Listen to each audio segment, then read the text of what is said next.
I want to put in another plug for a book that I wrote, well, a collection of true crime articles I wrote that was collected into this book, The Bloodied and the Broken. True tales of the vicious and victimized.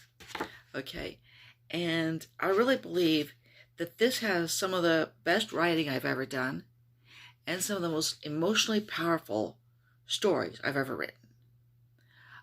It's bookended by what I think is the most tragic incident I've ever written about, and another very, very tragic incident, both of which involved young people, very young people. The first chapter is the torturing to death of Sylvia Likens. This was a terrible, terrible crime committed in 1965 by Gertrude Banaszewski, some of her older children, and several of the neighborhood children. They all ganged up on this 16-year-old girl who had been, she and her sister, Jenny Likens, had been left to stay with Gertrude Banaszewski and to board with them while their parents worked the carnivals. And the things that were done to her were utterly heartbreaking. She was taken apart mentally and physically.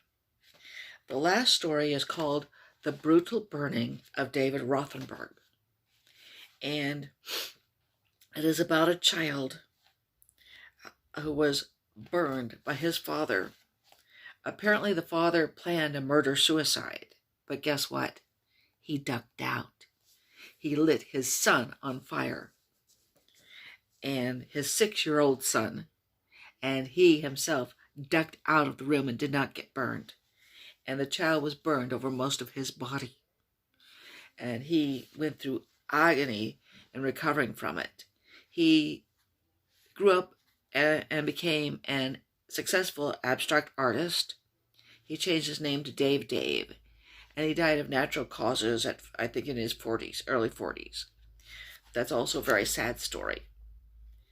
And there are other sad stories, including one that has a kind of echoes of the Sylvia Likens case, torture murderer Elizabeth Brownrigg. She has parallels. She was in the 18th century, but she has parallels to the more modern case. And there are several other very sad stories here, several of which involve children. And I just really do hope that some of you will read this book. I hope you like what you heard. Bye.